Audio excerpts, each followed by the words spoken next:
There you are, boys and ghouls. Welcome back to another episode of Damian's Dreadfuls. As always, I am your ever so charming host, Lord Damian MacDonovan. You'll have to pardon my unusual appearance today. I've been invited by a very good friend to a party at the Black Lagoon. I figured I might as well get some moonbathing in before the season is over and fall is fully upon us. But that shouldn't stop me from bringing to you our usual monthly episode. Tonight's feature film is yet another Roger Corman schlockfest, although this time it's intentionally hilarious.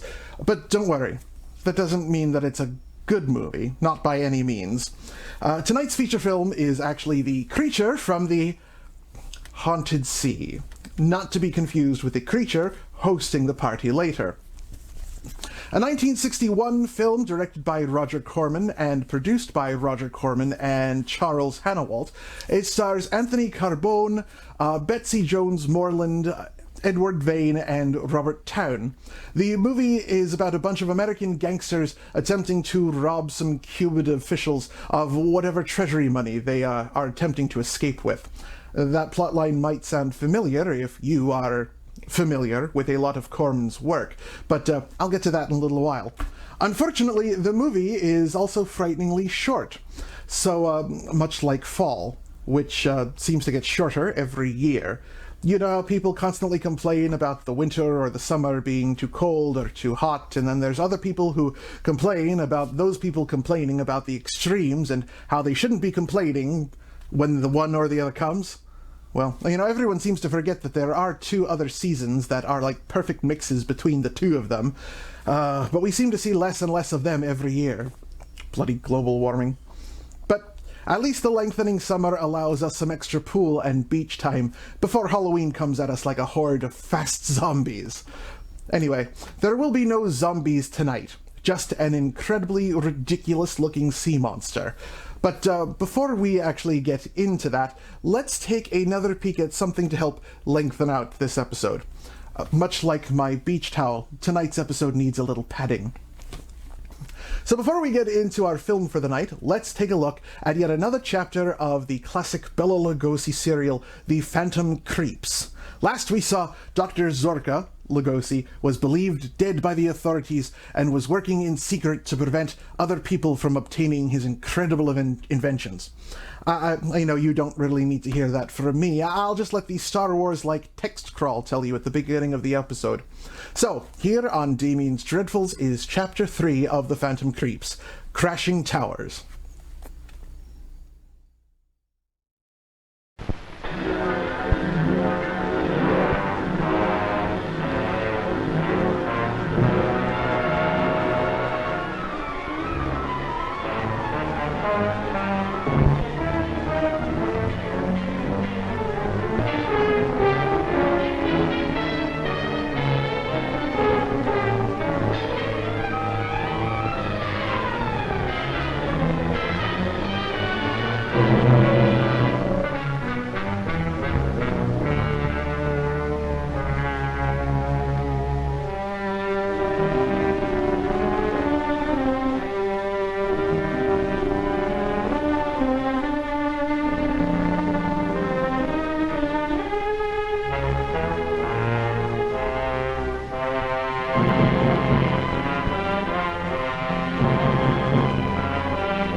and west.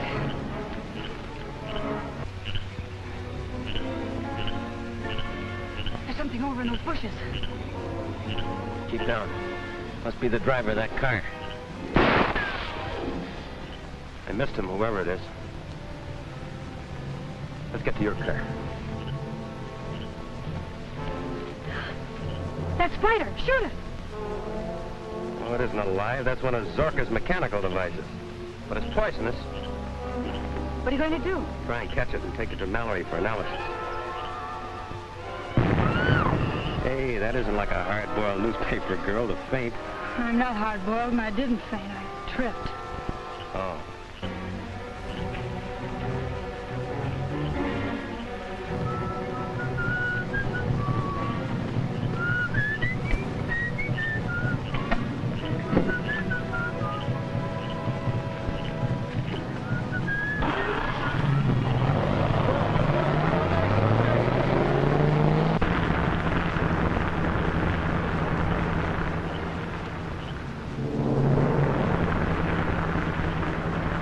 Be careful. Don't worry, I will. I have a hunch one of those got to Jim Daly. He's still unconscious. It's gone. Where'd it go? I don't know. I wish I knew where it came from. That may be Mallory now. It is Mallory. Two of my men. You all right, Bob? Yeah. Looks like you cracked up. Bailed out just in time. Parker, check that car for ownership. There's enough left of it. Miss Drew would like the dope, too. She'll take you back in her car, won't she? There's a lot in this case that has to be kept off the record for a while. Like spiders, for instance? Right. Zorka's left something behind that's even worse than dynamite. Someone evidently got hold of it. The wrong kind of publicity will hurt him. All right, I'll be careful what I throw in the paper. That's swell. I knew I could count on you. Check with me at Mallory's tomorrow. Thanks, I will. What's the matter with your coat? One of Zorka's mechanical spiders disappeared on her. I don't dare put it on. Spider, how'd it get out here? I wish you'd tell me. I chased that car from Zorka's and the driver got away, but don't ask me how. Shall I look around for him, Captain? No, it's too late. He's probably miles away from here by now. Let's get back to Zorka's. There's an extra Mackinac in the car here.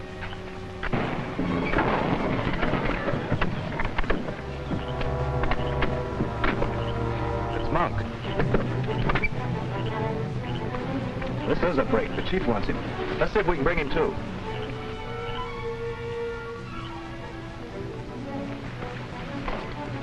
Listen, Monk. With Zorka dead, you're in a tough spot. I want you to join up with our crowd and tell us what's become of Zorka's formula. What makes you think I know anything about it? You know plenty. Chief pays big for that kind of information. What kind of information? Quit stalling. You know what we're talking about. I can't even guess. All right. We'll take him along and work him over.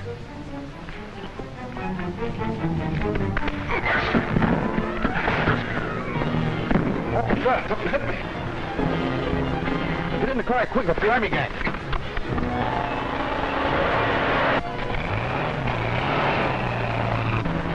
Car pulling out from where I left that fellow handcuffed. Yeah, looks as if they're taking our prisoner with them. Who do you suppose they are? But we're gonna find out.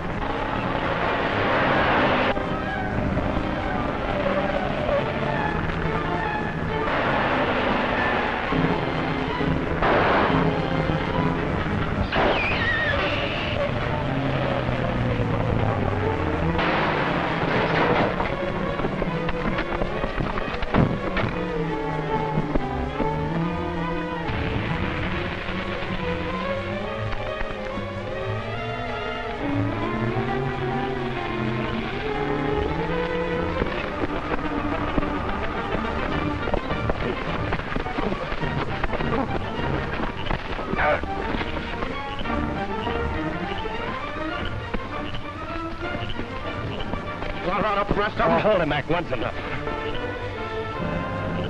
Now, who are you? What were you doing at Zorka's house? Come on, talk up. Well,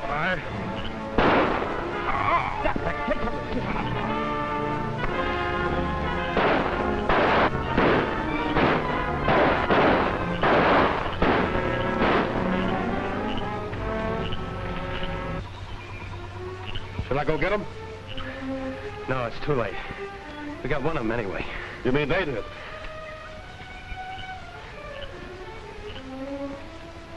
They Fix this one so he won't talk. Sure is good shooting for this kind of light.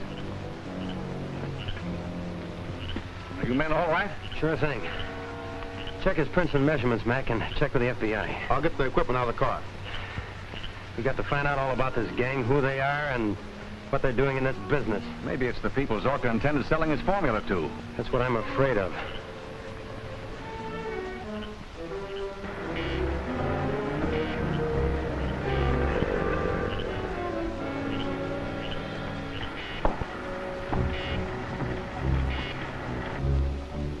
So you were going to sell me out to Rankin and Aspiring, were you? No, I swear I wasn't.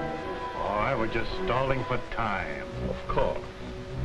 You wouldn't dare to betray me. The police still want you, Mung. They don't want me. They think I'm dead. Now with the government and Aspiring both determined to steal my secret, it is necessary to share a very vital secret and knowledge with you. The hiding place of the source of all my power. The source? Yes.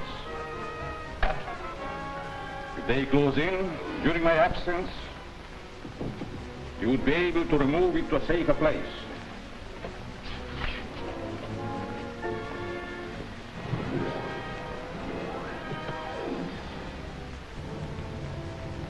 There is power enough to seize or destroy the world. And only I know how to release and control it.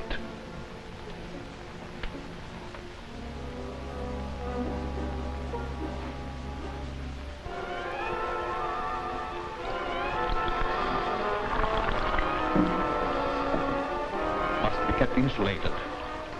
And it would be fatal to open it, unless in the presence of these protective fumes I discovered.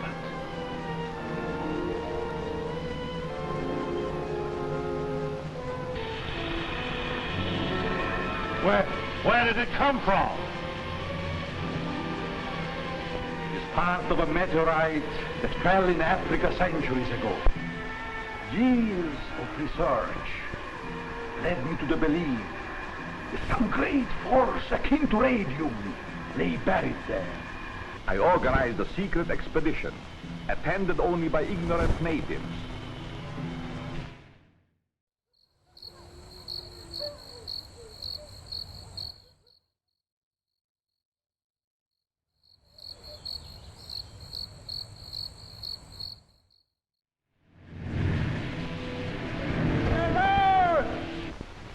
It took me 3 years to find the place the meteorite fell. I suffered untold torture before I found a way to insulate myself from the magnetic and chemical activity of the element contained in the meteorite. I risked my health, my life to get it, and to compound with it another force of my own discovery that made it the greatest power on earth. Now why shouldn't I use it as I wish, even to conquer the world? So remember, if it is ever necessary for you to move that box, do not open it. It will mean death, disaster.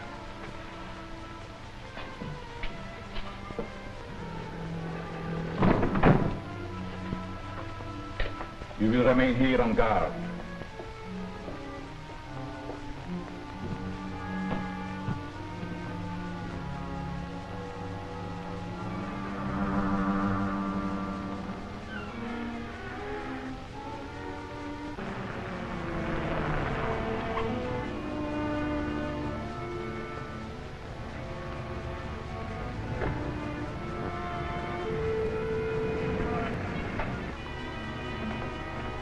You brought Jim out of his coma yet? I've given him a new antidote. Perkins is watching his reactions. Any change, Perkins? Not yet, Dr. Mallory.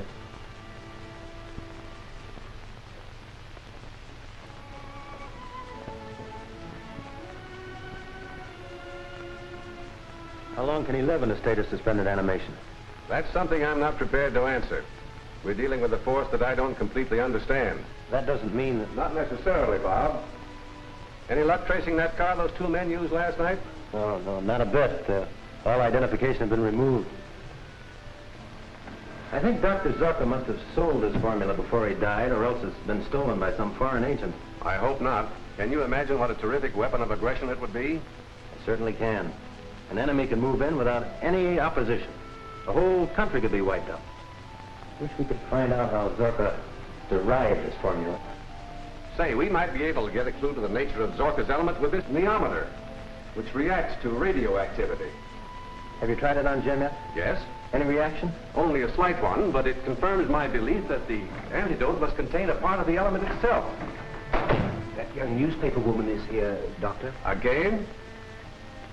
I told her I was here. Do you mind if she comes in? If you insist.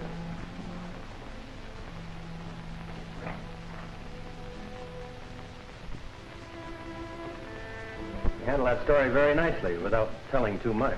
Thanks. But the office thinks I'm holding out. They want more. Hey, Doctor, this needle's jumping all over the place. Just since Miss Drew came in? Yes.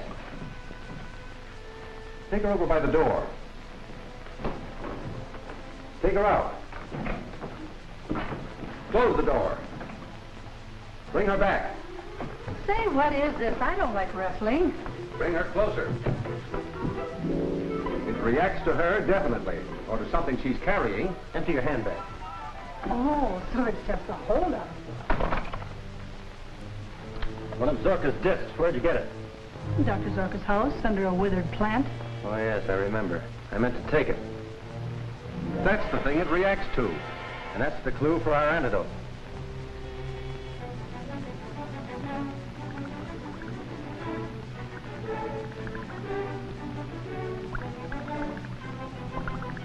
His pulse is increasing, getting stronger with every beat.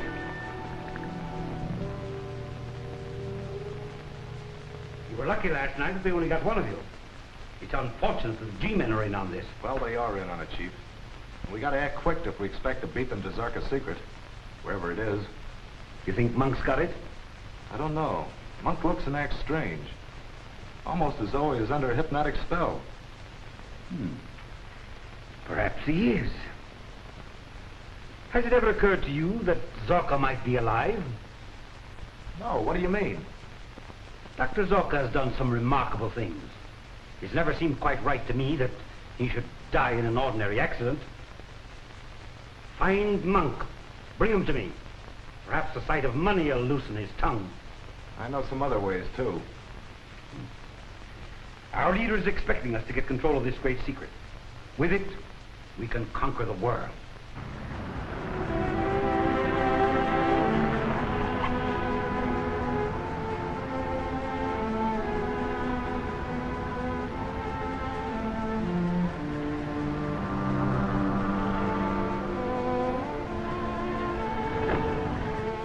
You passed out because you had the disc that was planted on Ann Zorka.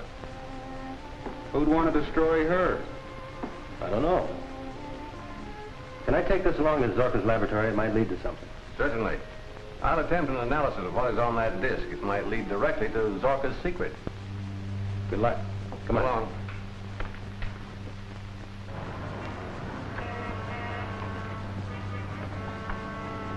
Mallory's antidote was secured from the Zorka disc. Well, I hope you can get enough other information so that we can crack this case wide open. Yeah, before it cracks us.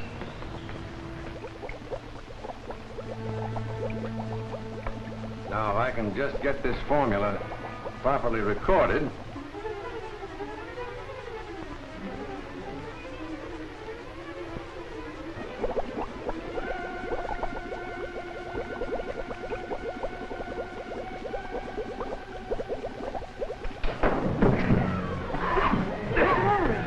What's the matter, Dr. Mallory? Well, perhaps it was the fumes of the liquid, but it felt as though a man's hands were at my throat.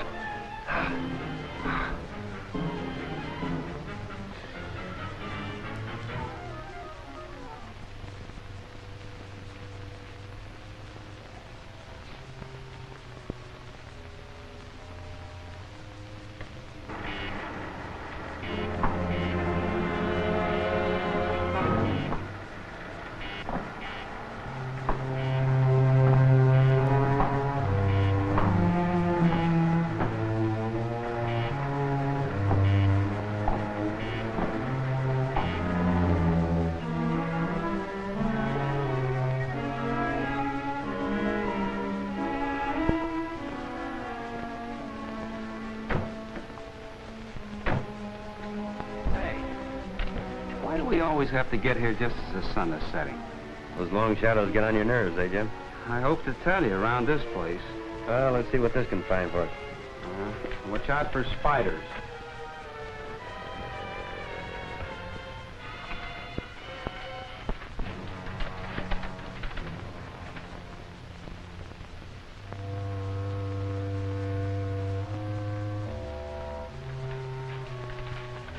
Needle almost jumped off the dial here. Must be another disc around. Close.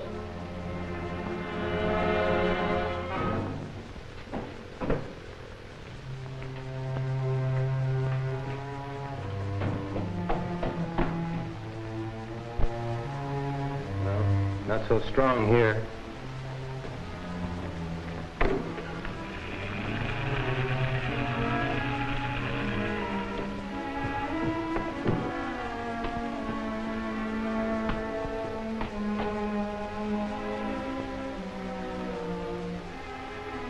Now it's stronger.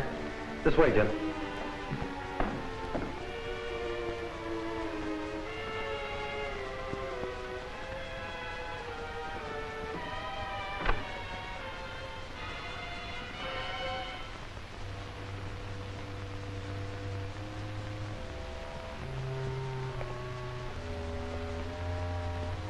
Not so strong here.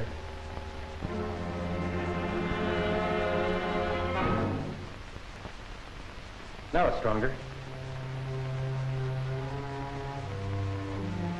Hey! Who is this mug? The fellow I winged last night. He may be one of the spy rings. What's the matter? What was that? The helmet got so hot it burned my hand, and when it touched that box, it went up in smoke. Must be something pretty hot in there. Don't open that. Leave Dr. Mallory open. I guess you're right. Well, we'll take him to headquarters first. All right, come on.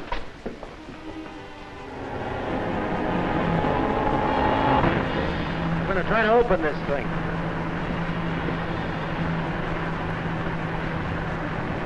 What's the matter, Bob? Can't you make it? No, not yet. Well, maybe it's just as well after what happened to that neometer.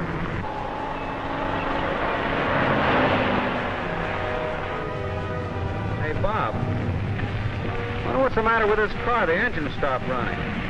Plenty of gas.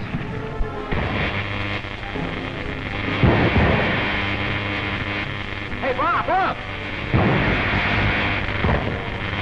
Run it down straight. Keep her rolling.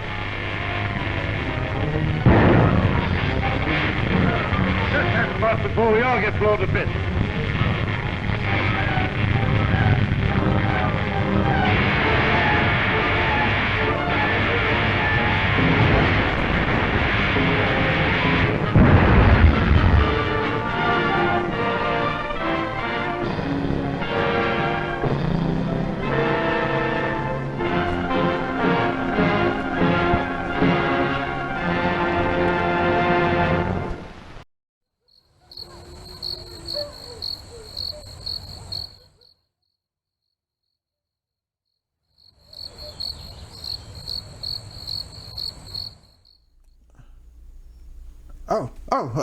Welcome back, creeps. Phantom creeps, to be more precise. We'll see more of that series as my series continues, but for now, let's get back to the main event. If it seems like I'm rushing to get through this, I am, but it's only because I'm anxious to get to the lagoon. There's supposed to be a beautiful full moon tonight, and I want to get in as much of it as I can before I have to put my nose to the grindstone and get ready for Halloween.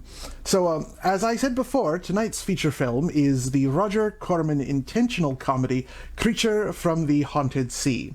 It was first released in June of 1961, but it was actually filmed several years before that, when it was filmed back-to-back with Corman's other features, The Last Woman on Earth and The Battle of Blood Island.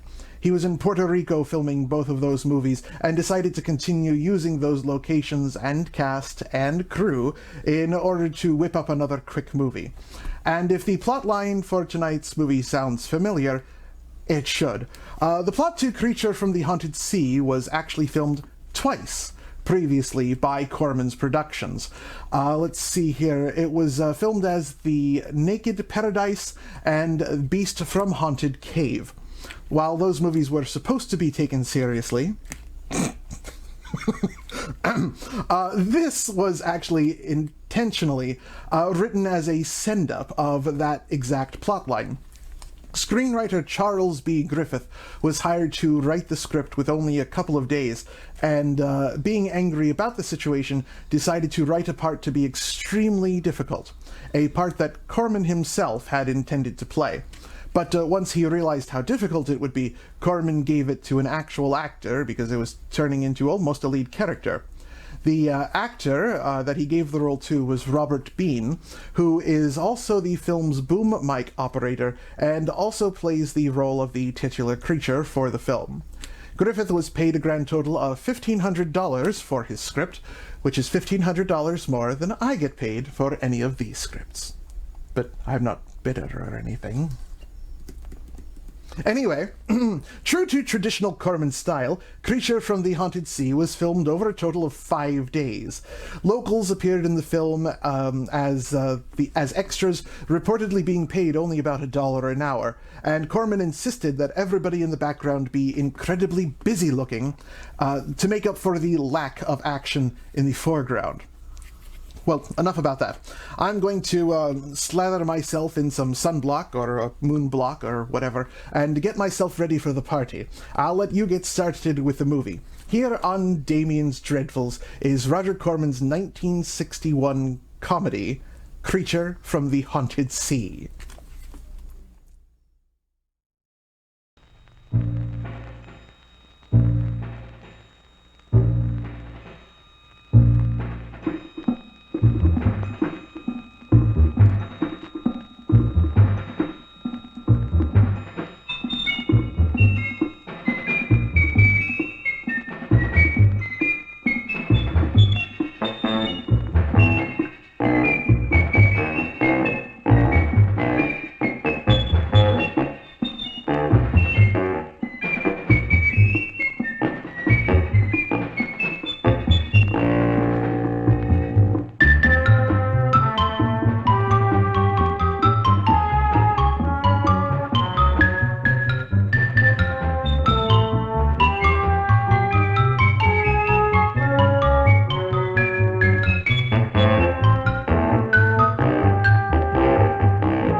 The most improbable event of the 20th century occurred in Havana, Cuba.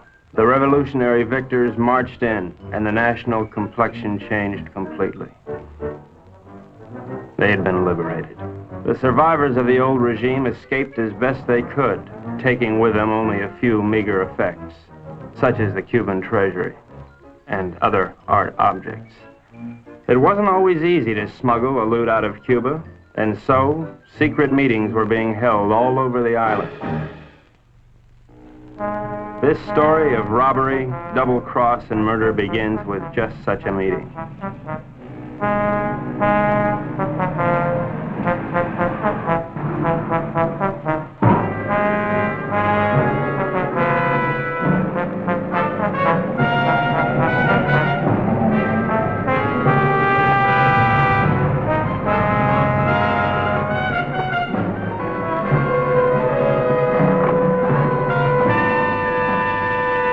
Renzo Capetto? I am. Who are you? Never mind who I am. It's the mission that counts. Let's get on with it. As an American gambler and gangster, you're above suspicion. Of course, you know that our government has been overthrown. You know, I heard that. Shut up. But not for long. We'll be back. And if you think you're seeing executions now, oh boy. Bravo. Bravissimo. Shut up. But of course, in order to finance our great counter-revolution, it has been necessary for us to steal the Cuban treasure. Hurrah! Shut up. Let us proceed. You're going to lose your casino, so you'll be leaving Cuba anyway. You have a big yacht, and you can leave anytime you wish, such as immediately. Therefore, I'm going to entrust you a solemn trust. Here we have 1/4 of the Cuban treasure. Your group, General Tostada, Coronel Cabeza Grande, and a squad of men will proceed to Ciudad Trujillo. There you'll wait for us to contact you and relieve you of the money, 1/5 of which will be paid to you. Did you understand? I get the whole picture. Now you do the rest. Señores?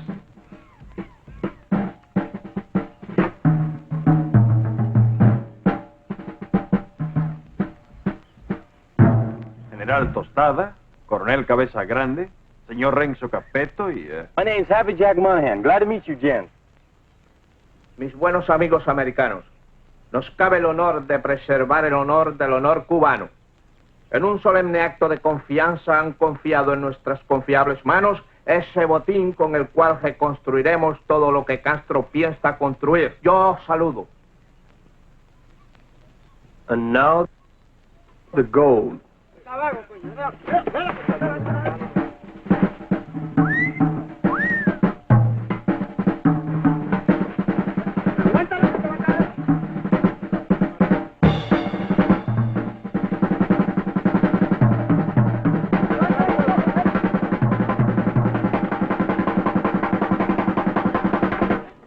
You two had better get into the car. The general doesn't know any English, Senor Capero. I'll be his translator for you. Bueno? Bueno. Bueno. Métanse al auto. Now it's time to go. Adios. Adios. I'll see you later, huh? Pronto.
The first move in the great conspiracy had been made.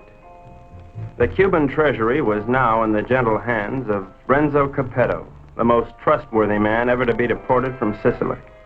They thought they were smart, but little did they know that I, Sparks Moran, was an American agent. Luckily, I had been able to work my way into the crew by posing as a notorious gum machine burglar from Chicago. My real name is XK150. Hey, you. Come on down here and help with this. How'd it go, Boopsy? We had a hairy little chase, but we got the stuff. Crazy. Hey, Colonel Grande, you can bring your men aboard. What happens with all that mob? I don't know. I thought we'd just have an officer or two, but it looks like we're going to have a little difficulty. You think of a way to remove them and grab that loot? 'Cause you're my big, strong, swinging brain. Mm-hmm. You're sweet, baby. Hi, sis. Hi, baby doll. Did they scare you? Just a little. Oh. All right, boys. Get ready to go. Pete, take the wheel. Jack, you and Sparks, get ready to cast off.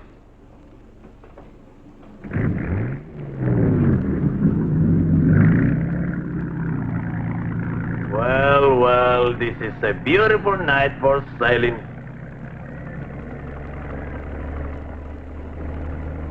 And so we left Cuba forever, sailing into the most astounding adventure to be inflicted upon man. And what a group we were. The big cheese was Renzo Capeto, alias Capo Rosetto, alias Rado Pizzetti, alias Zeppo Staccato, alias Shirley Lamour. At 15, he served his first stretch for rolling a drunk in the lobby of the Waldorf Astoria New Year's Eve, 1934. In 1940, he was involved in an unsuccessful attempt to nominate Benito Mussolini for the Republican ticket. During the war, he was rejected by the Navy, Marines, and the SS. Now deported, he has retained his contacts with the syndicate and is still regarded as a dangerous character. Mary Belle Monahan, alias Mary Monahan Bell, alias Belle Mary Monahan, alias Monahan Mary Bell. They say she was a gun moll just because Lucky Luciano gave her a Rolls Royce every Christmas. And they can't really prove that she sneaked into the Hollywood Bowl with a Tommy gun and rubbed out the convention of police chiefs in 1956. Oh, I know that she got nailed cold when she was pushing heroin in the laundry room at Boys Town. But I'm willing to give anyone the benefit of the doubt. Especially when she's as crazy looking as Mary Bell. This is Happy Jack Monahan. So called because he developed a muscle spasm in his cheeks from watching too many Humphrey Bogart pictures. Happy Jack's record is brief, his only crimes having been committed after his sister, Mary Bell, talked Renzo into giving him a job. Up until that time, Happy Jack had been a tennis bum, sleeping under the bleachers at Forest Hills and mooching nickels in the BMT subway. Since taking up with Renzo, he has become a well-known dice loader and murderer. The most obscure member of the Dark Quartet is Pete Peterson, Jr., son of Pete Peterson, Sr., famed vaudeville bird mimic. Pete Jr. inherited his father's talent for animal imitations, but unfortunately blew his brain out of whack while imitating a whooping crane at the Elks Convention picnic in Oshkosh in 1942. Since then, anyone has been able to convince Pete of anything. Renzo found him struggling along as a pickpocket at Jones Beach and took him with him in his exile. Since then, he has been Renzo's faithful servant, shining his shoes and rubbing out his enemies. In return, Renzo permits him to imitate any animal that comes into his head.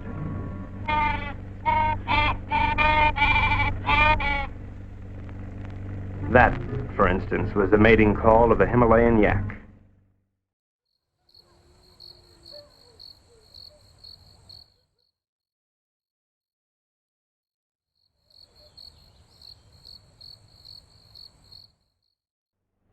There they are, my shipmates. I didn't know where they were taking those unsuspecting Cubans, but I knew they were taking them. And so, with grim faces, we set our helm against the perilous future.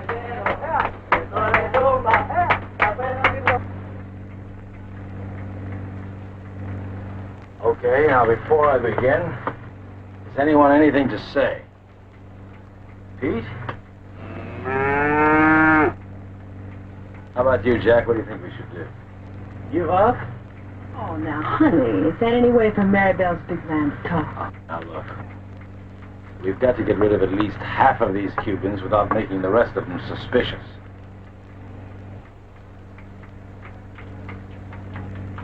There used to be a Cuban fisherman by the name of Hemingway. He got hooked on a sea monster in these waters a couple of years ago, and he was dragged for miles. Got a lot of publicity. We're going to show these boys the greatest sea monster they ever saw in their lives. Jack, in my trunk, there's some garden rakes used for weeding tomatoes. You get them and sharpen them like scalpers. Pete, you mix up a mess of olive oil and green ink and snag some seaweed from over the side. Now, Jack, what are you going to do? Sharpen up the garden rakes? Good boy. Pete, how about you? Does he have to do that? All right, Jack, beat it.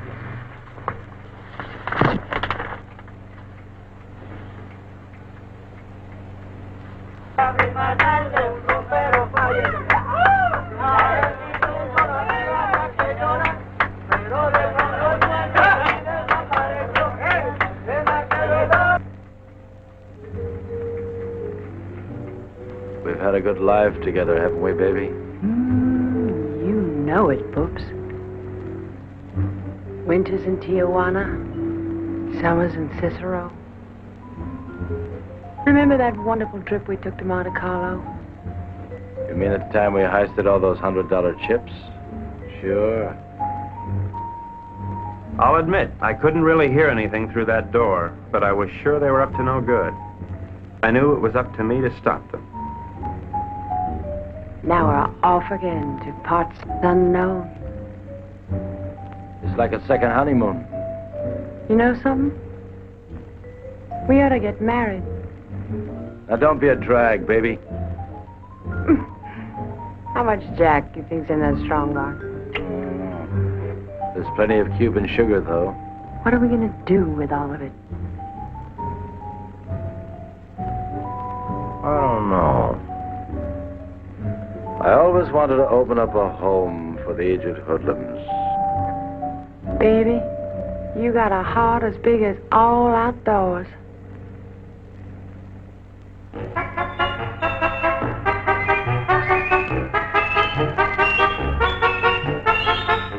A government agent lives in constant peril. I devised my undetectable radio set using simulated hot dogs for knobs and tubes inside of dill pickles while watching a number of sewer workmen during lunch hour. It comes in mighty handy, believe you me. One little slip and I could be headed for Davy Jones' locker. Hello, Havana. This is Agent XK-150. Over. I'm making my first official report. So far, not too much has happened, but I'm anticipating. Renzo Capetto and his gang are on board as suspected. I am with them. I will call you again soon, one of these days. This is Agent XK-150, signing off.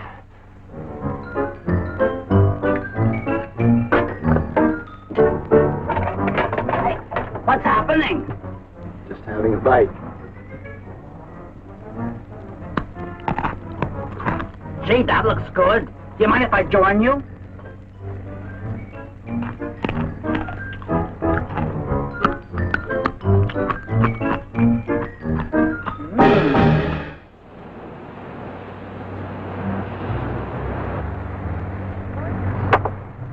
Come to Mama. Great.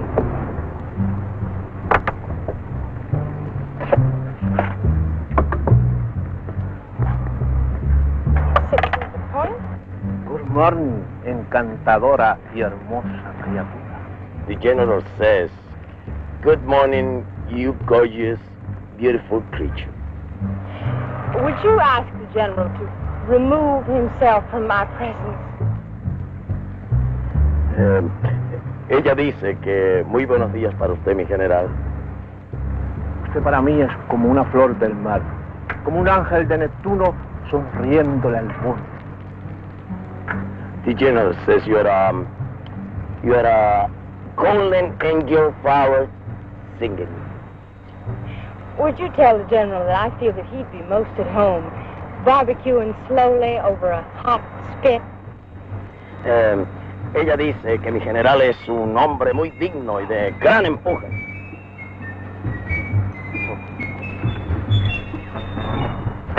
You must be a glutton for punishment.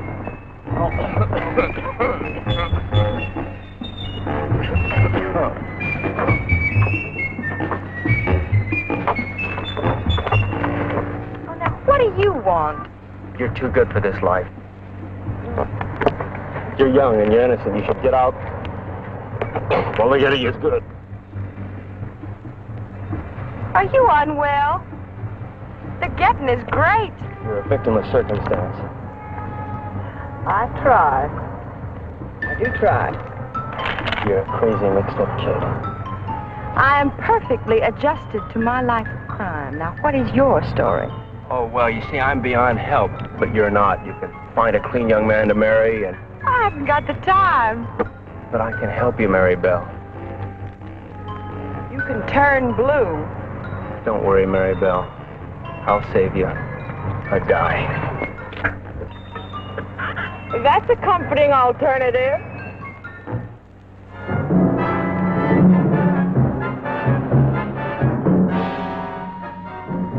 A secret agent should never sleep, but there I was, dreaming of Mom's apple pie, while up on deck, Renzo and his cutthroats were taking the first step, killing an innocent Cuban, and pretending some imaginary monster did it just so they would be panicked into changing course, so that Renzo could steer them to his own picked destination.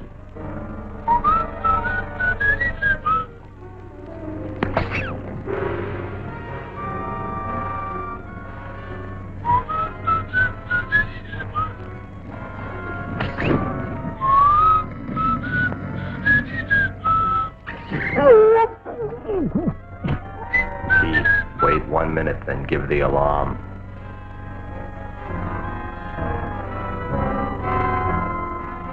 But what none of us knew was that the monster invented by Renzo had already been invented by somebody else.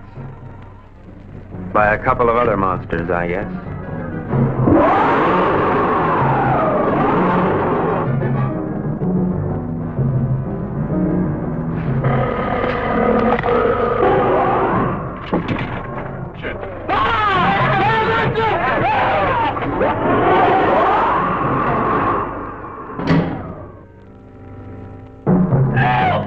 Police, murder! This is a monster! Soldados cubanos, algo horrible ha sucedido aquí anoche. 2 de vuestros compañeros han sido cobardemente asesinados. Debemos encontrar al que cometió este cobarde asesinato para que esto no vuelva a suceder. What did he say? The general says what happened. Yeah, if you'd like to hear. Please go ahead. Well, I don't think it was anything human that killed your soldiers. I've seen the tracks and the claw wounds on their bodies. Now, in my studied opinion, those soldiers were attacked by some weird creature from the sea. Came in, did your boys in, and vanished again. What's so funny? That creature, how silly. Did you really think it? ¿Cuál es la gracia? Este estúpido gringo cree que Alejandro lo mató un monstruo que salió del... ¡Silencio! Este estúpido gringo tiene razón. Un anfibio desconocido de aguas desconocidas. Yours, Colonel. Well, the general says, you're right. It is a monster. Estas aguas son muy peligrosas. Debemos trazar una nueva ruta. The general says these waters are very dangerous, so we must plot a new course. Media vuelta a la derecha. ¡Ya! De frente, marchen.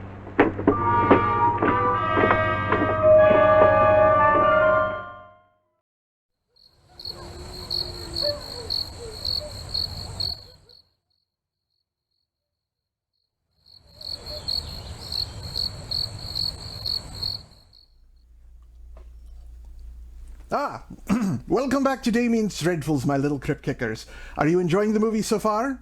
Despite the ridiculous monster, the intentional comedy is, in my opinion at least, actually rather funny. It feels a bit like an airplane movie, that kind of very straight-faced nonsense. The scene where we saw Renzo Cuppetto assembling an automatic pistol, Corman insisted that they do another take. In the other take, actor Anthony Carbone actually assembles the real gun correctly, but Corman decided that the first take, in which it fell apart, was actually much funnier, and used that one instead. Much like the airplane movies, the humor actually comes through in the narration, which was put over that scene then as well. And of course, we got our first look at the ridiculous creature. The creature, never actually referred to by any other name, was so ridiculous looking that a lot of the actors really had to do some deep concentration in order not to laugh every time they saw it. The creature was constructed out of a wetsuit, moss, lots of Brillo pads, tennis balls for eyes, and ping pong balls for pupils, and pipe cleaners for the claws. They then covered it with a black oilcloth to make him look slimy. I guess it was really uncomfortable to wear, too, because later on in the movie we will see the actor actually not wearing parts of the costume for filming. The sleeves will be falling down, or they will just not be wearing the head in order to film some shots from underwater. And who can blame him, really? I mean, that thing looks like Chewbacca's drain scum. I'm waiting for it to make a Wookiee growl at any second. Seriously, it looks like a bad Sesame Street Muppet. Cookie Monster from the Haunted Sea. C is for Cookie. I should probably watch what I say, though. I'm pretty sure this thing is one of Gritty's cousins. Anyway, unfortunately for Corman, the marketing campaign did not realize this was supposed to be a comedy. They instead promoted the film as a straight-up thriller, much like most of Corman's other films. This, of course, meant that a lot of the audience found the advertising to be misleading, which hurt the film's box office. This pattern would, of course, later be repeated when Bruce Willis decided to make Hudson Hawk off of the fame and notoriety of Die Hard. I actually like Hudson Hawk. I think it's hilarious. But anyway, let's get back to the movie, shall we? Catch that? Our brave General Tostado didn't miss an excuse to blow the trip and change course. Do you think he's got a glint in his eye? Pure gold. Maybe one would have to knock them all off. Oh. You boys are getting careless. I told you to kill one, not two. What's the matter? Can't you count? Okay, Pete. Take the wheel. Well, gee, I thought it was only one. Well, I can't figure this out. So we were going somewhere I didn't know. Washington didn't know. Renzo didn't know. We all had to find out. Now, gentlemen, I think we ought to make our decision. Skull. Thank you, Pete. Now, has anybody got an idea? About what? About where we're going. I thought it was to Ciudad Trujillo we were going. Oh, no. That's been changed. Well, General Tostado thinks we ought to change course in order to escape the monster. Por fin, ¿dónde vamos, General? Caracas, Venezuela. No. I think we ought to go to... Let's go to India. I've always wanted to see a sacred cow. Actually, I think we ought to go to Cannes. It really swings this time of the year. Yeah, will you listen? So strange, my friends. I always had a secret desire. I always wanted to go to Bali, you know? Bali? Bali? Bali!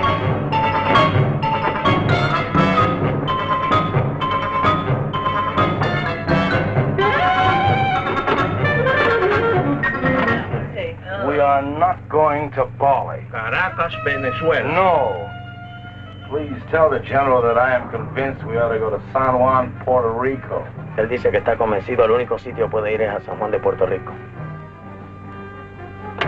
This is Agent XK150 calling Agent XK120 via 190SL. Come in, Havana. Now, the first thing we've got to think about is to escape this finky monster. Now, if you take a look at the chart, you'll notice there's a lot of deep water just north of Puerto Rico. Too deep for the monster to live in. Well, how do you know he can't live in deep water? Because of his feet. He's a walker, and he's got to stay at the bottom. All right, stupid? Right, stupid. Now, when we get to Puerto Rico, we'll take the strong box ashore. Now, as an American, I won't be noticed. I'll take a plane up to Ciudad Trujillo. Take the box with me. I can say unequivocally, without the slightest qualm of doubt, that this gang is heading for Bali. I think the government should watch for us at the Panama Canal. Over. Que no perderé de vista esa caja. The general says it's all right. We may go to Puerto Rico. But he won't keep the strong box out of his sight. Okay, it's a deal.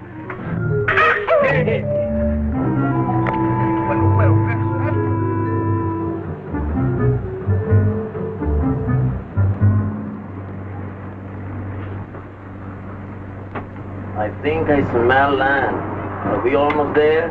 Oh, about 6 or 8 hours. Another lucky shooter. Pause the point. Pause the point. You're ravishing. You're sick. Listen, I have a plan. As soon as we get there, we'll wait for night. And when Renzo isn't looking, we'll jump off and swim for shore through shark-infested water so no one will follow us. Then we'll steal a sailing dinghy and head for Brazil. How do you like it? I think it's grand. You ought to do it.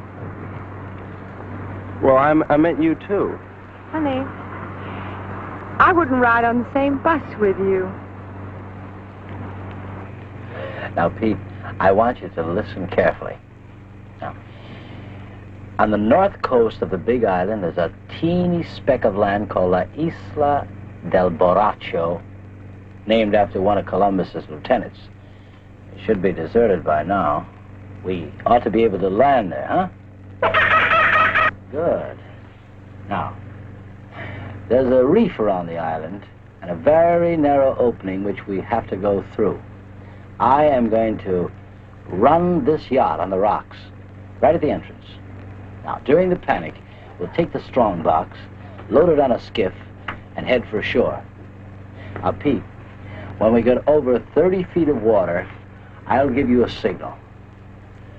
And then I want you to capsize the boat. You understand?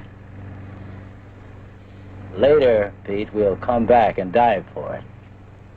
You understand everything? Sure. We hit the rocks, and then we put the box in a skiff, and then we dump it over 30 feet of water so we can come back and get it. And that's because it's filled with nitroglycerin. That shouldn't be on board anyway.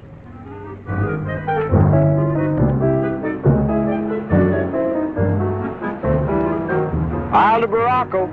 Look at the reefs.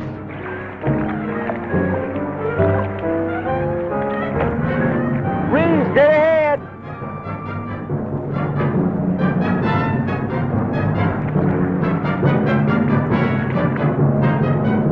We're starting through. Go!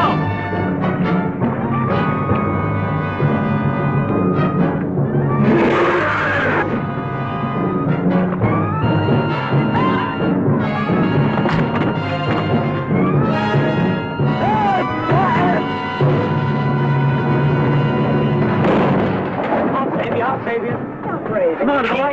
Mary Bell. Move your hands, sir. Very well, I won't leave you. I'll never leave you. We'll drown together. You demented. My lunchbox. My, what a short memory. ¡Hombre, no ocupes! ¡Bájense a grúa! ¡Saquen ese oro de la caja! Go into the water. Now you two go down, get the strong box out of the safe. Go on.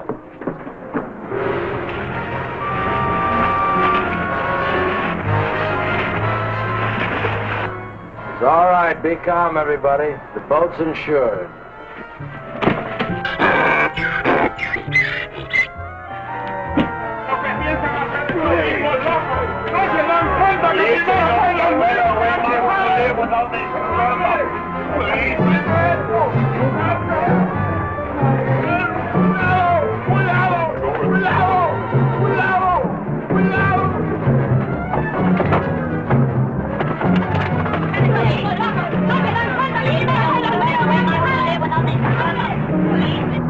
Everything went according to plan. The Renzos and the monsters.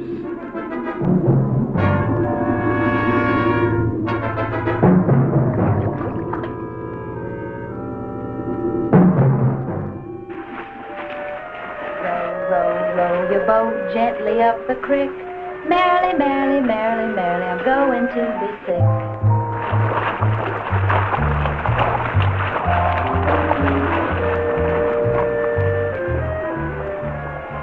You know, this reminds me of one time on Lake Minnetonka. Louise Schmidt and I were paddling along when what do you think happened?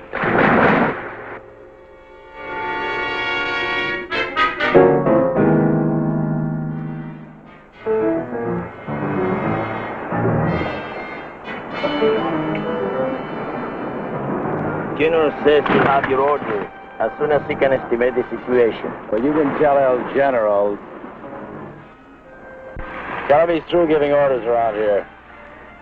Now look, you men have no money and you have no guns and you're on U.S. soil.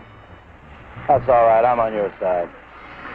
Pete, I want you to search the island, see if anybody lives here. Jack, you take one of the lifeboats and row to shore. Make your way to San Juan and rent us a fishing boat and plenty of diving gear. Uh-huh. Come on, boys, let's go.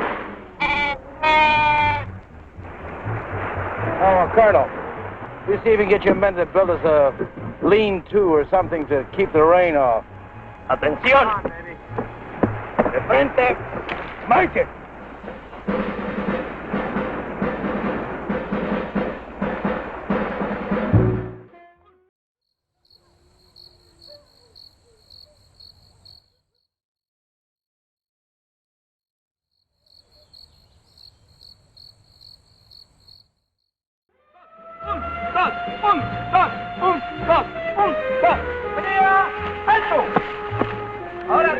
trabajar. Quiero. No tenemos tiempo que perder. Vamos, vamos. This is just great. Could stay here forever. That won't be necessary, baby. Why? Well, the way I figure it, these Cubans aren't very much at diving. But Jack, Pete, and I are all pretty good spear fishermen. We'll go down, find the strong box, and hide it in a hole in the reef. After that, we'll tell the Cubans that it's no use. Give up. It'll be safe there for months, even years, until we're ready to come back and get it. You like it? Booksy, sometimes you are so smart you make me sick.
Where did you find her, Pete?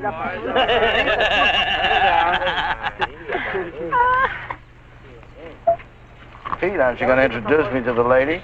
Isn't she beautiful, Renzo? Very lovely. Where did you meet? Oh, no. That must mean they're in love. I wish you many happy returns of the day. Oh, isn't that a ring you're wearing, Miss Porcina Perez? It's a wedding ring.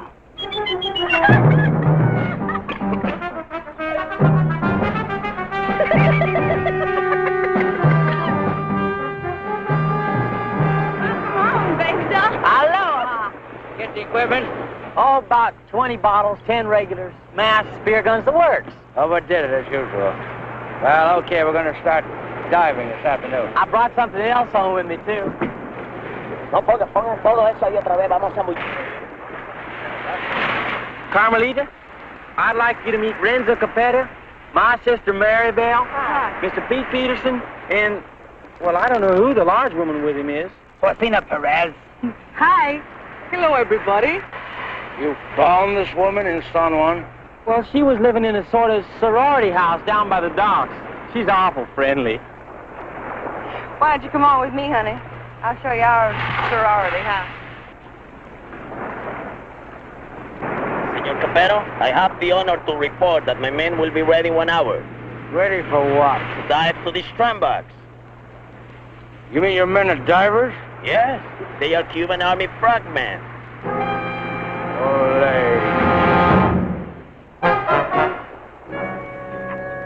I had the situation well in hand. Maribel was weakening, as I'm sure you've noticed. Then she came into my life.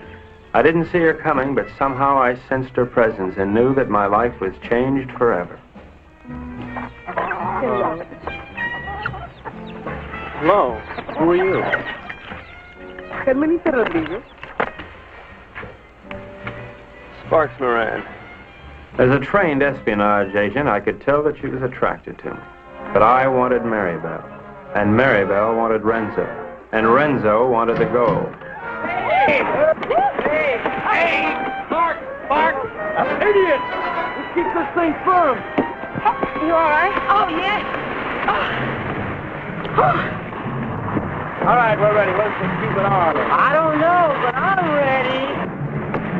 Vamos, soldados cubanos, a sumergirnos. A sumergirnos.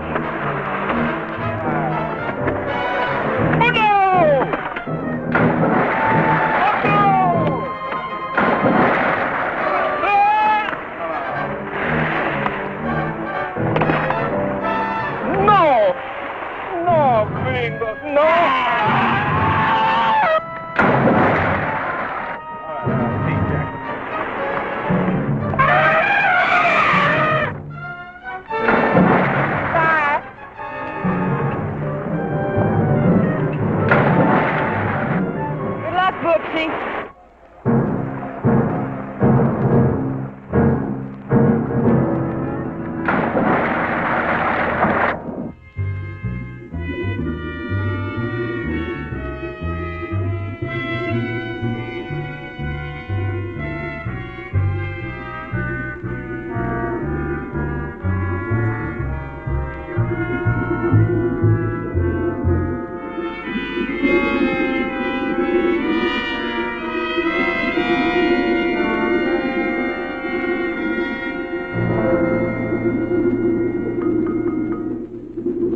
The search for the strongbox had begun, but the sea was cluttered up with Cubans, dispersed by General Tostada to search independently. All those Cubans alone in the deep. This was a chance for Renzo to again become the sea monster.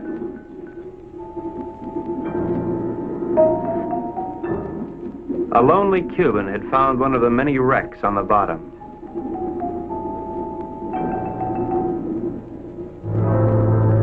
And Renzo had found the lonely Cuban.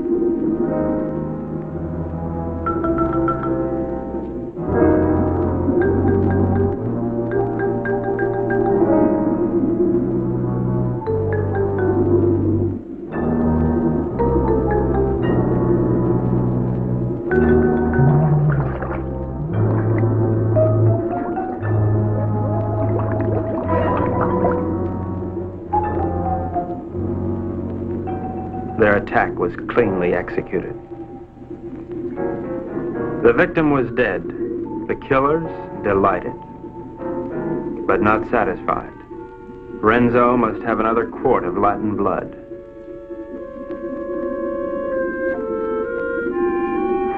We waited, sensing the dangers below, while the unholy three sought new prey.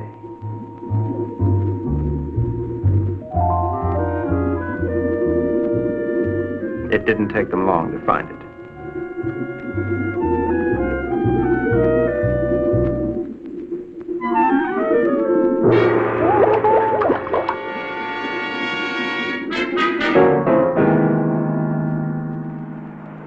What happened to them? What's this, Tart? No, it was a monster. What do you mean a monster? A real, live, honest-to-goodness monster with claws and everything. Oh, you're nuts. Hold this way. Carmelita, it's too dangerous for you here. Let's run away and live a little. No, I'm in love with Sparks. Sparks Moran? Let's see. Well, how can you be in love with him? He's an idiot. You ought to be in love with me. No, I'm in love with him. And I don't care if he'll never see you again. Oh, if I'd only paid my life insurance premium, I'd kill myself. Oh, no. Don't kid yourself. Well, why not? No. You come with me. I'll show you. Come with me to the jungle. You seen one jungle, you seen them all. You come with me, you see and you like. Hello, Colonel. Senor, I'm very much afraid of this monster. Well, let's pick up and go home. No, I am an officer. We will not stop until we have this strongbox. From now on, we'll dive with spear guns. Crazy.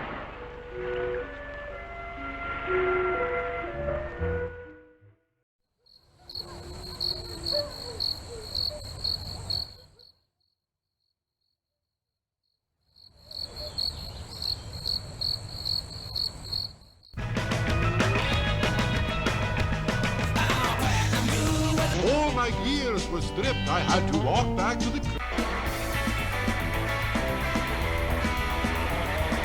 Oh, there you are, creeps. I'm just loading up my playlist for the party at the Creatures Lagoon. I enjoy a lot of these early 60s novelty Halloween songs because a lot of it is actually surf rock, perfect for a night at the beach or the pool.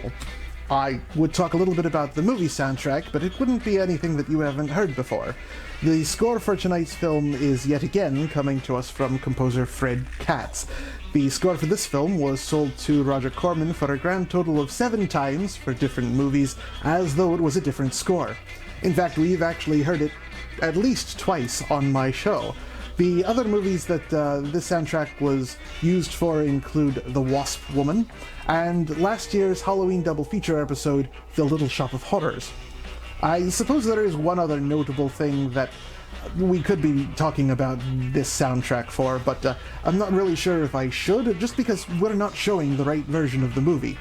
You see, in March of 1963, Roger Corman got the cast back together in Santa Monica to appear in new scenes added to the movie in order to increase its runtime for when it was put on television.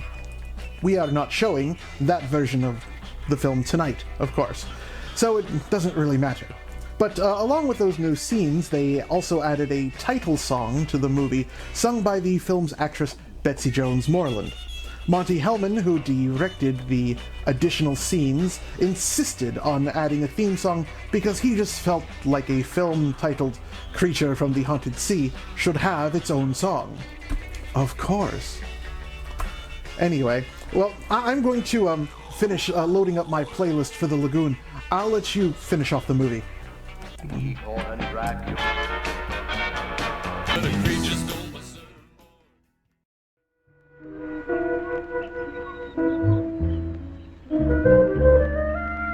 Mango! Mango!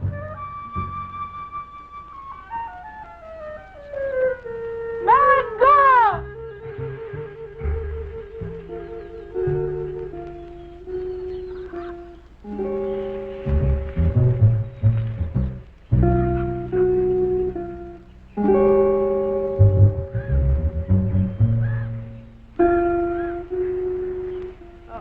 Senor Happy Chuck, this girl is my daughter. Her name is Mango. ¿Mango? Sí. Óyeme, la novia lo dejó ahora por un idiota y el pobrecito, tú sabes, quería matarse. Pero yo le dije que no lo hiciera, que él necesitaba una persona que lo alegrara. I was telling her what that no good of Carmelita do to you. I was telling her to cheer you up. Well, gee, thanks, Porcina. But it really wasn't necessary. You not like Mango? Oh, yeah, I like it. Siento mucho lo que le ha pasado, señor. Es algo que le pasa a todo el mundo con mucha frecuencia. Es lo mejor. She no speak good English, señor. Well, I don't think that's going to matter at all. Okay, I'm going back now. Mr. Pete Peterson, Jr. He is waiting for me now. Well, adios, Porcina. Adios.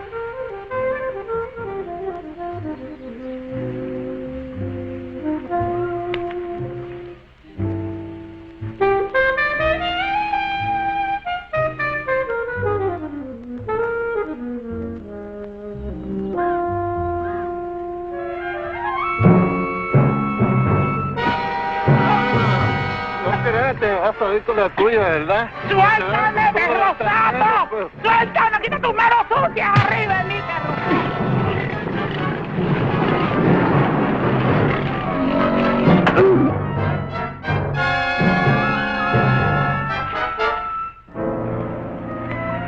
Are you all right, Porcina? Oh, I'm all right, my hero.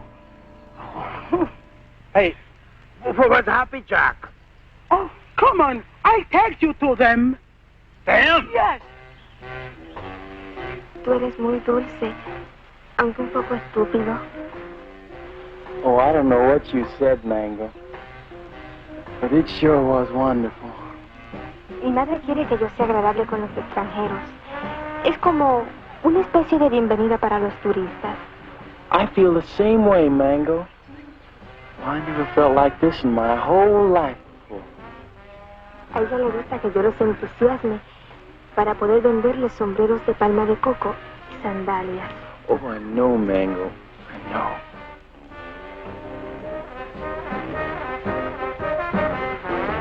Well, here come Pete and Porcina.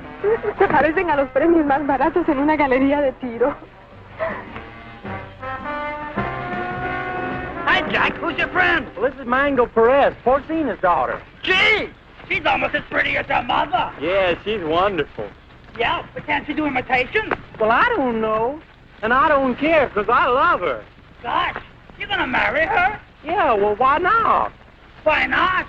If you marry Mango, and I marry Porcina, I'll be your father. Woo! What kind of a voice call is that? Oh, we cannot talk here. We cannot talk. My Mushugan hospital. He made big trouble. Yeah, I just had a fight with him. You know, Pete, I'm getting tired of all this running around. You know what I'd like to do? I'd like to marry Mango and settle down here. Well, I could start a tennis club. They don't have clubs. They have rackets. You know, you're right. But you know something, though? To do the same thing myself. Say, why don't we rub them all out? And this way, we can keep the strong box for ourselves. Oh, yes. Well, even Maribel? Oh, gee, I don't know about her. Well, she is my sister. Of course, we could keep her around to do the housekeeping. Sure. And she'll get over losing Renzo. Sure. Well, how about it? Is it a deal? Sure. Besides, they've been cheating on their income tax anyway. Ay, ya yo me estoy cansando de esta jeringonza. Vamos a nadar, ¿quieren? Mango, she won't go swimming. All right. Oh, that's good. Mark, where's Pete and the boys? They know we should be diving this afternoon. I think they're somewhere in the jungle. Señor, está proponiendo una cosa sucia. Le exijo una satisfacción. What's this? What is this? This man's wife is playing around with Mr. Pete. He's very angry. That's tough. Mire, lo único que puedo hacer es venderla. Yo creo que $50 y una caja de alcaldía está en orden. This man wants to sell you his wife for $50 and a case of rum. Tell him he's nuts. Dice que está loco. Quien yo no acepto esa clase de insulto a nadie. Ahora le exijo $100. Carmelita, will you talk to him? We're busy. Oh, sure. I will tell him to cut down to 20 for a fifth of gin. Gin nothing. Who wants to buy his improbable wife? Come on, General Tostado, let's get going. Soldados cubanos, de nuevo a sumergirnos. 1, 2 y 3. 1, 2 y 3. 1, 2, 2, 3.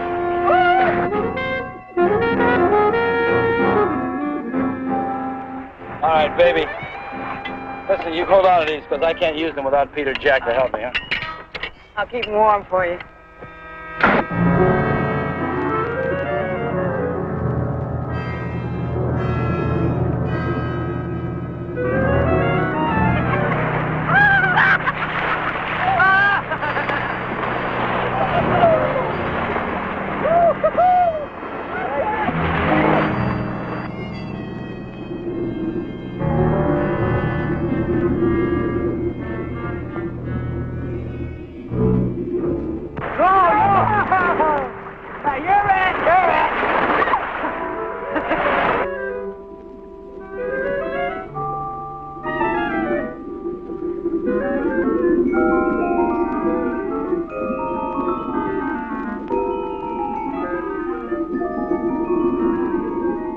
Renzo Capetto had at last found the strongbox.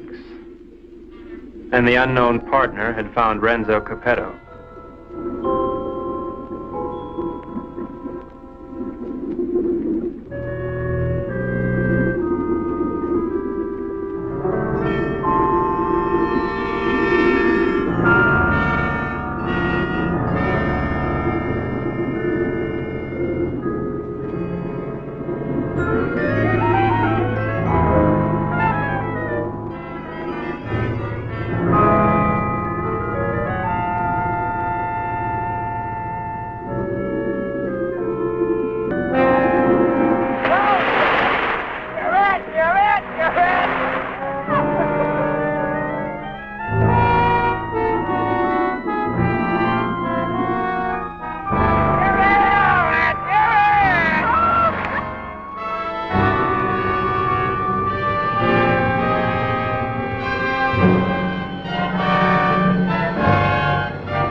Mango!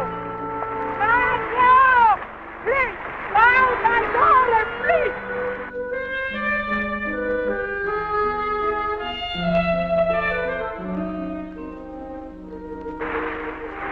Mango! Mango! Mango! Mango!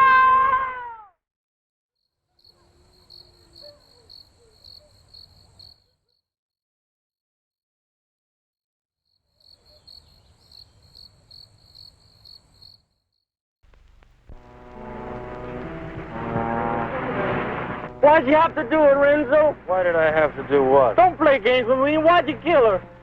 Jack, I swear I had nothing. I said don't play games.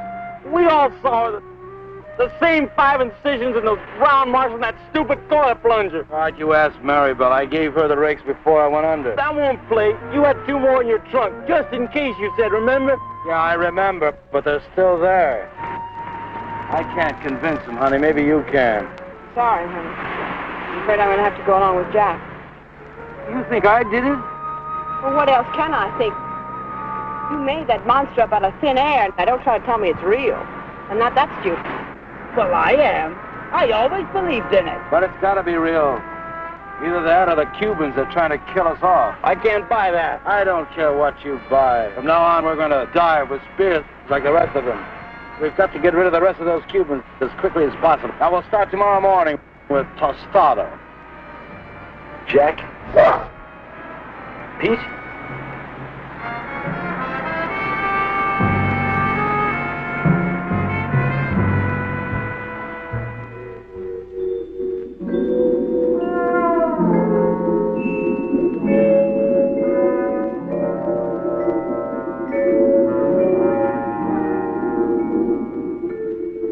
Possible death notwithstanding, the courageous general and 2 of his men dove once more into the deadly sea. But, as usual, they were not alone. Renzo waited for them to separate.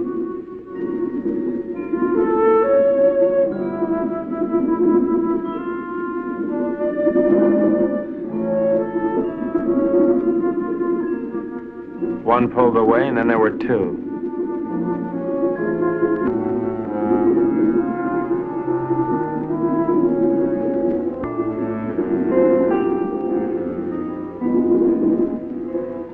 Tostada went on alone into the forbidding void, with the killers closing in.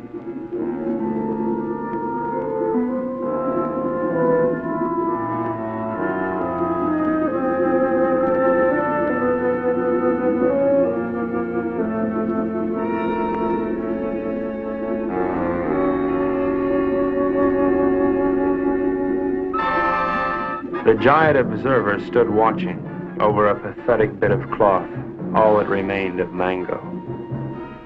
At last, Tostada had found his gold in his own watery grave.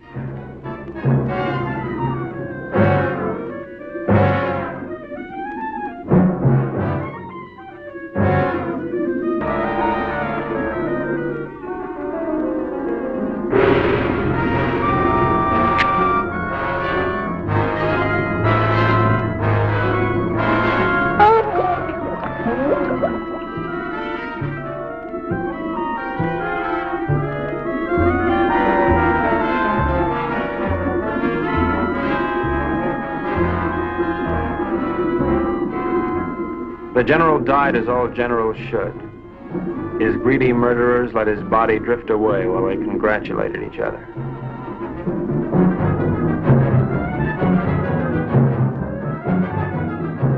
Happy Jack found the scrap of a dress and knew what had happened to his beloved. Suddenly,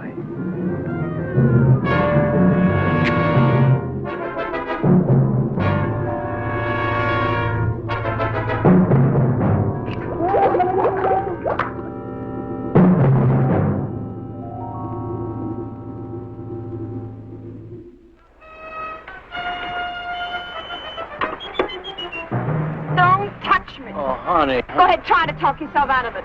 Try to talk yourself cool this time. Baby. Or tell me the Cubans did it, only they were on board pulling in the general. Now, who was down there with Jack? No, baby, you gotta believe. I don't ever have to look at you again.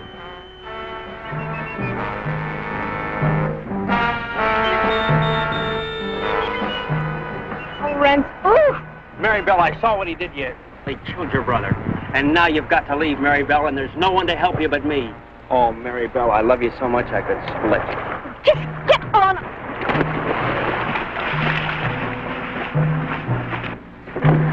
What do you do to my man? Oh, shut up.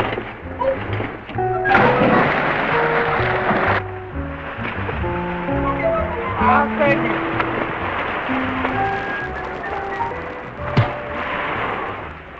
It was dusk. I could tell because the sun was going down.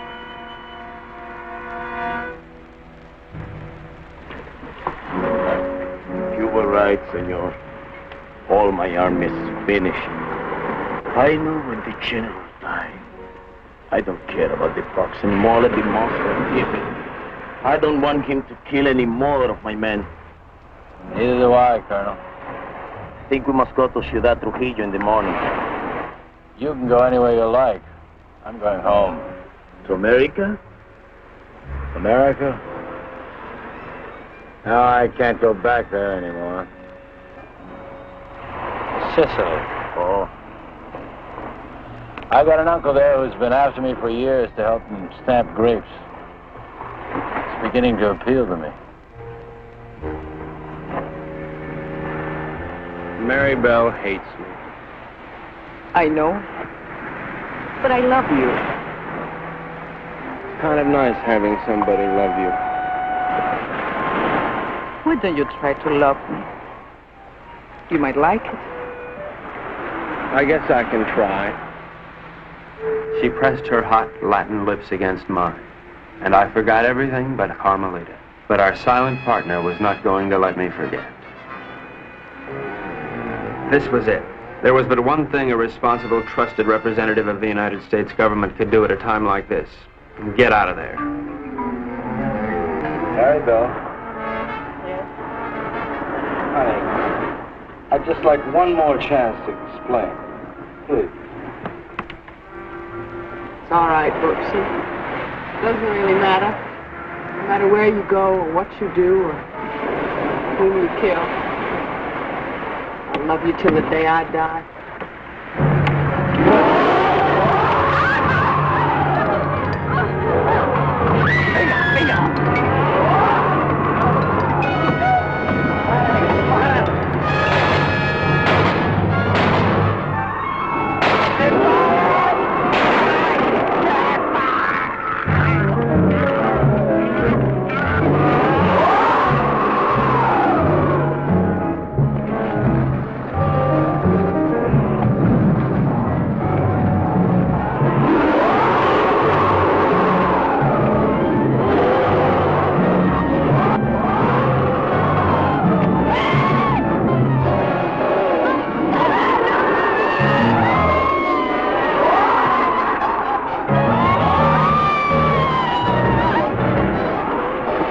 Renzo loved Mary Bell, but he was the skipper and decided to go down ahead of his ship.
Carmelita, I've never known a girl like you. You have spent your whole life in a monastery?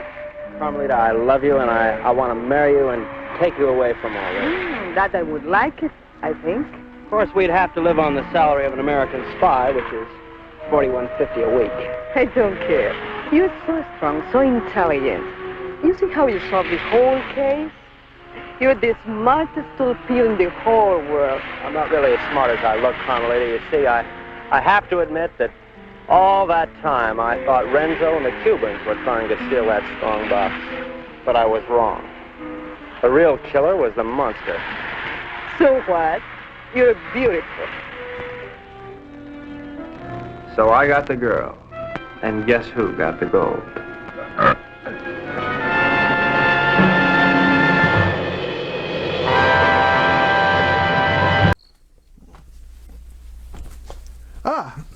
Welcome back, boys and ghouls. The movie over? Fantastic. How funny was it? No, really, I want to know because I'm not really sure myself. It does tickle my funny bone a little bit here and there, but it kind of drags in the middle.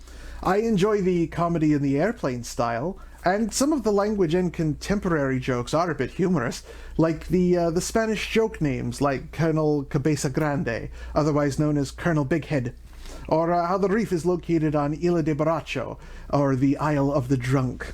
Or how about our hero's character spy name, who was XK150, which was actually a model of Jaguar sports car at the time, a successor to the XK120, which was actually the codename of the other spy that he calls on the mainland. But otherwise, yes, it does drag on a little bit. Rotten Tomatoes doesn't even actually have an official critic score for this movie, but the audience score is only at 21%. The film has been referred to as an unfocused mess with poor monster design. Gee, you think? Although it has also been called entertaining. Personally, I'm just happy I won't have to look at this monster again for a while, so long as the creature from the Black Lagoon doesn't invite him to the party. Although, maybe I should pack some tennis rackets so we can bat its eyes around a little bit. Ah well. Well, that's all the time we have tonight. Thank you again for joining me on another episode of Damian's Dreadfuls. As always, I have been your ever-so-charming host, Lord Damian MacDonovan. I am going to head out to the lagoon for one last swim before the leaves start changing colors. It's time to make like a tree and get out of here. You have a ghastly evening.